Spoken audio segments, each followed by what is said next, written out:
Assalamualaikum warahmatullahi wabarakatuh.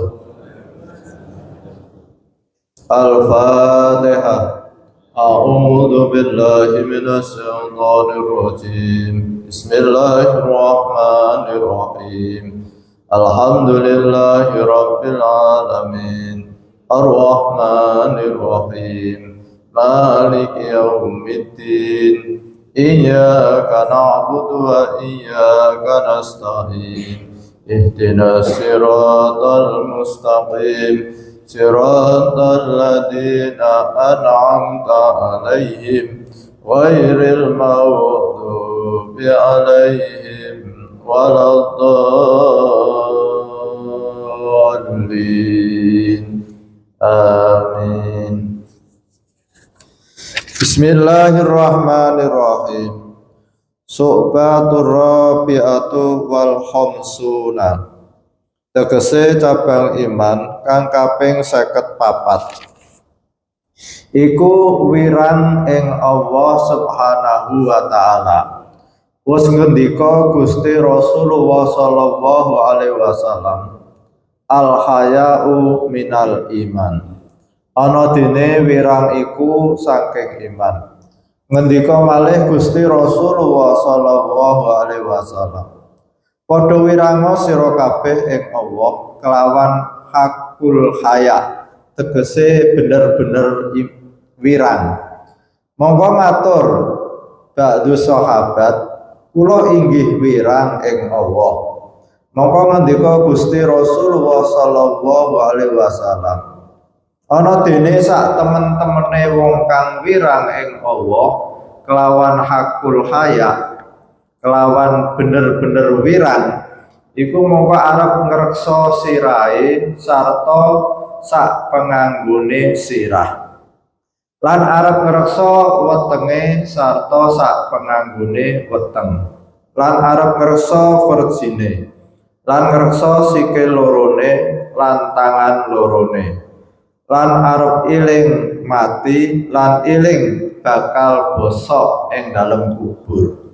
Lan sapa-sapa wonge ngarepake akhirat moko ninggalo paes-paes penguripan donya, lan arep milih akhirat ngerekake ing urusan donya. Moko sapa-sapa wonge nglakoni iki perkara ingkang tinutur, maka teman-teman wirang ing Allah Subhanahu wa taala. Ketika Allah Subhanahu wa taala, he anak Adam, wirango ing ingsun nalikane nglakoni maksiat. Maka besok ingsun paring welas lan rahmat ana ing dina kiamat. Bismillahirrahmanirrahim. Alhamdulillahirabbil alamin. Kita sudah sampai cabang iman yang ke-54 di bawah bimbingan Simbah Kyai Haji Sholeh Darat. Semoga iman kita semakin sempurna. Amin Allahumma amin. Al haya'u minal iman. Rasa malu merupakan sebagian dari iman. Jadi kita harus sungguh-sungguh punya rasa malu. Oleh Rasulullah SAW, kalau kita benar-benar atau bersungguh-sungguh mempunyai rasa malu, maka yang pertama harus bisa menjaga kepala kita beserta yang ada di kepala kita. Lisan, telinga, mata. Ini harus kita jaga. Kita malu pada Allah Subhanahu wa taala kalau lisan kita ini keluar kata-kata yang menyakitkan orang lain. Malu. Karena Allah itu Maha mendengar apa yang kita katakan. Kita malu terhadap Allah Subhanahu wa taala kalau lisan kita yang keluar adalah kebencian, permusuhan, menfitnah. harus kita jaga. Jangan sampai lisan kita gunakan untuk yang tidak diridhoi Allah Subhanahu wa taala. Malu pada Allah Subhanahu. Lisan ini merupakan sumber kerusakan.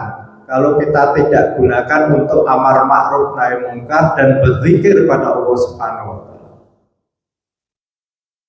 Karena dari lisan ini orang bisa masuk neraka. Dari lisan ini. Maka oleh Rasulullah yang pertama, kalau kita sungguh-sungguh malu pada Allah Subhanahu wa taala, harus menjaga kepala kita ini dan apa yang ada di kepala kita. Lisan, telinga, dan mata. Lisan bisa menjadikan sumber dosa, tapi kalau zaman sekarang itu tidak cukup lisan. Tangan kita ini loh, mengetik di HP, di mana ketikan itu adalah kata-kata yang menyakitkan orang, kata-kata yang menimbulkan kebencian. Nah, ini juga dari sumber lisan yang kita ketik di HP kita. Lalu telinga kita ini harus ada rasa malu pada Allah Subhanahu wa taala ketika telinga kita ini mendengarkan ucapan-ucapan yang membawa permusuhan, ucapan-ucapan yang membuat kita tidak senang pada orang lain. Ada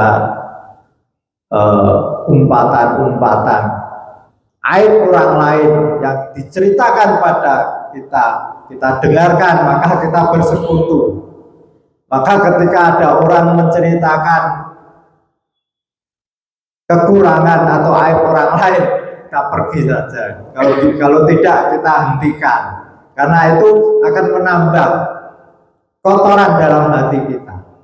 Lalu mata ini juga harus kita jaga. Kalau kita sungguh-sungguh malu pada Allah, jangan sampai mata ini melihat apa-apa yang dilarang oleh Allah Subhanahu wa taala. Boleh jadi kita di luar ini bisa selamat dari kemaksiatan mata kita, tapi di kamar kita bermain HP, internet, di situ banyak hal-hal yang mestinya tidak boleh kita lihat. Tapi dengan teknologi yang canggih sekarang, orang melihat paha perempuan itu tidak harus melihat di kamar mandi. Di kamar kita itu lewat internet, lewat HP itu sudah luar biasa itu. Maka kita harus malu pada Allah Subhanahu wa taala. Jangan sampai mata kita itu melihat, karena Allah itu Maha melihat. Kita di kamar bermain HP itu juga Allah Maha tahu. Maka oleh Rasulullah kita harus sungguh-sungguh malu pada Allah Subhanahu wa taala, menjaga kepala kita dan apa yang ada di kepala kita. Mata kita jaga, telinga kita jaga, lisan kita jaga. Lalu yang kedua yaitu menjaga apa yang ada di perut kita. Maka kita harus menjaga perut kita itu jangan sampai kemasukan makanan-makanan yang diharamkan oleh Allah Subhanahu wa taala.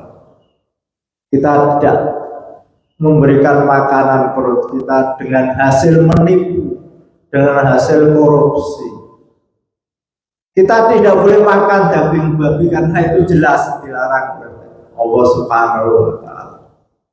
Dan kita tidak boleh makan dari hasil menipu orang lain, apalagi mengambil hak orang lain. Kenapa? Karena Allah itu Maha tahu apa yang kita lakukan, walaupun di lorong yang kecil yang tidak ada lampu, Allah itu Maha tahu. Maka kita harus benar-benar bersungguh-sungguh malu pada Allah Subhanahu wa taala, mengisi perut kita itu dari hasil yang dilarang oleh Allah Subhanahu wa taala. Lalu yang ketiga yaitu menjaga kemaluan kita. Allah memberikan nafsu syahwat dalam rangka agar manusia ini tidak punah. Laki-laki mencintai perempuan, perempuan mencintai laki-laki. Kenapa? Itu oleh Allah Subhanahu wa Ta'ala diciptakan dalam rangka agar manusia ini tidak punah.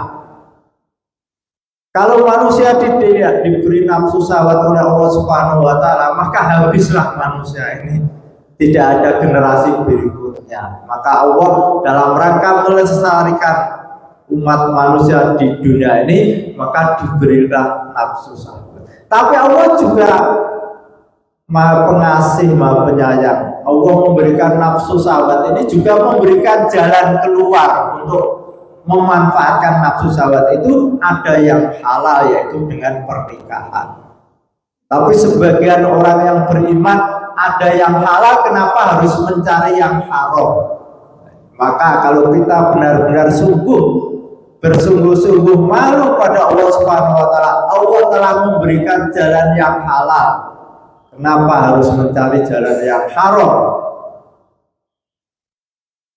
Itu karena pikiran-pikiran kita tidak terima dengan jalan yang Allah berikan dengan cara yang halal. Kita ingin yang tinggi, kita ingin yang pendek, kita ingin yang putih, kita ingin yang hitam. Itu pikiran-pikiran. Orang kalau mencari jalan yang haram, menuruti nafsu syahwat, 1000 pun masih kurang. Tapi dengan jalan yang halal, 1 cukup. Walaupun Allah memberikan bisa 4 Bas ya, bisa ganti. Tapi karena kita sudah berterima kasih pada Allah Subhanahu wa Ta'ala, 1 aja sudah cukup. Tapi kalau pikiran-pikiran ini dituruti, 1000 pun masih kurang. Al-Fatihah. A'udzubillahi minasyaitonir rajim. Bismillahirrahmanirrahim. Alhamdulillahirrahmanirrahim.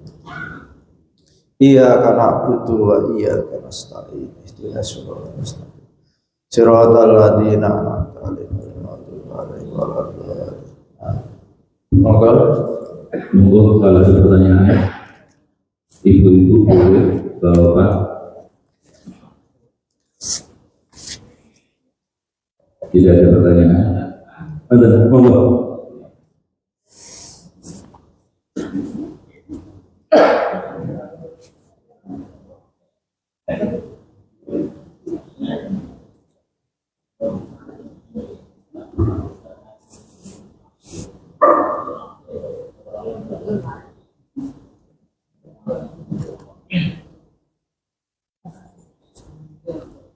Bismillahirrahmanirrahim.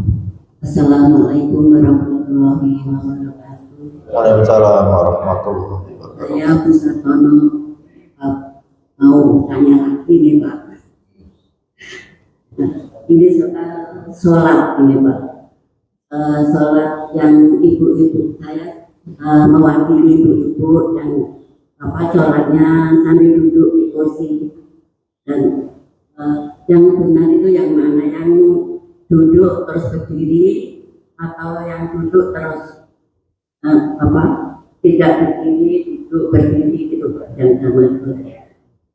Kalau pas bisa pas sujudnya itu duduk, tapi kalau berdiri gitu, yang betul yang mana, yang duduk terus atau yang berdiri duduk berdiri duduk. Matur suwun. Assalamualaikum warahmatullahi wabarakatuh. Jadi ini Sahabat, jadi kan sholat kursi kan pertama kan duduk berdiri, kemudian pada rukuk biasa. Kalau pada pas sujud pada duduk, duduk di kursinya, karena nggak bisa sujud. Gini, enggak. jadi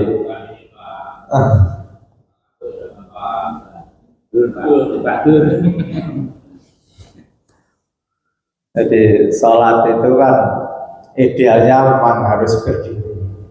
Tapi kalau orang itu karena ada udzur bisa dengan duduk. Tapi kalau tidak bisa dengan duduk, bisa dengan berbaring.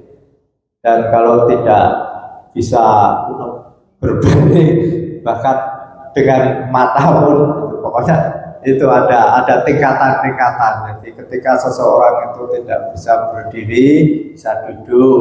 Kalau tidak bisa duduk, dengan berbaring. Nah, ini yang ditanyakan ketika orang itu tidak bisa sujud karena ada udzur, mungkin seperti yang kita lihat Pak Abdurrahman, Pak Haji Kabul. Ini nanti saya juga akan mencari. Tapi paling tidak ini ada gambaran. Jadi kalau orang itu sudah tidak mampu berdiri, maka dengan duduk. Nah, duduk konsekuensinya duduk saja di kursi, terus nanti ada rukuk, ada sujud. Nah, jadi tidak usah berdiri, Pak, karena itu statusnya sholat dengan duduk. Nah, itu. Jadi ini sepengetahuan saya, nanti saya akan buka-buka lagi. Jadi sementara begitu ya Bu ya. Jadi ini monggo report Bu. Jadi yang berdiri itu salah ya Pak? Karena namanya ada sholat dengan duduk, berarti kan tidak berdiri. Itu pemahaman kita. Jadi maka kalau dengan duduk ya duduk saja, nanti rukuknya begini, terus sujudnya ini. Gitu. Ada duduk di kursi, ada duduk di lantai. Jadi sama-sama duduk tapi beda. Duduk di kursi dan duduk di lantai. Kalau duduk di kursi itu karena berkaitan dengan lutut biasanya. Tapi kalau duduk di lantai ini kan mungkin berkaitan dengan tidak mampu berdiri lama. Mungkin kalau agak lama dikit gemetar. Nah, itu. Mungkin sudah cukup ya Pak Haji ya. Nanti kita akan kaji lagi mutolaah Pak. Terima kasih Pak. Jadi maturnuwun Pak Farudin Guru Saton. Ini ada informasi Pak. Jadi mulai minggu depan takmir akan ada semacam program. Mungkin dalam 1 minggu kedua kali kita akan silaturahmi ke jamaah. Utamanya mungkin nanti yang sakit, kemudian kedua nanti yang telah memberikan support kepada suatu kepada masjid. Kemarin pada awalnya kita sudah ke Pasar Tono. Mungkin setelah mutolaah ini aja Pak, kali habis subuhan kemalaman ya. Jadi setelah taklim ini kita langsung programkan ke dalamnya siapa, jadi lebih enak. Kalau habis subuh berarti besok Senin. Senin kita akan ke salah satu jamaah. Nanti teknisnya saya akan memberitahuan dulu. Berikan tahu dahulu setelah taklim yang dedek silaturahmi ke jamaah yang sakit atau jamaah yang perlu kita mungkin perhatikan, kita mendoakan, kemudian bareng-bareng berdoa semoga dalam menjalani kehidupan yang kita diberikan lapangan dari Allah Subhanahu wa Ta'ala.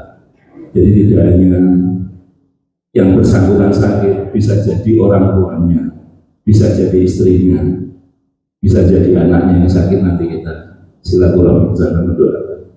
Kemudian kedua, ini Pak Farudin ini juga sebagai sekjen dakwah di sini Pak. Sudah kalau ada yang meninggal di wilayah ini maksudnya, kita habis subuh bareng-bareng ke sana untuk sholat jenazah. Habis subuh misalnya yang meninggal tadi malam, atau kita prioritaskan untuk sholat jamaah bareng-bareng. Ini yang mungkin perlu kita bina, kita kembangkan dan kita lestarikan, karena yang meninggal benar-benar butuh support dari siapapun. Mungkin itu. Kalau tidak ada pertanyaan saya cukup. Terima kasih. Assalamualaikum warahmatullahi wabarakatuh.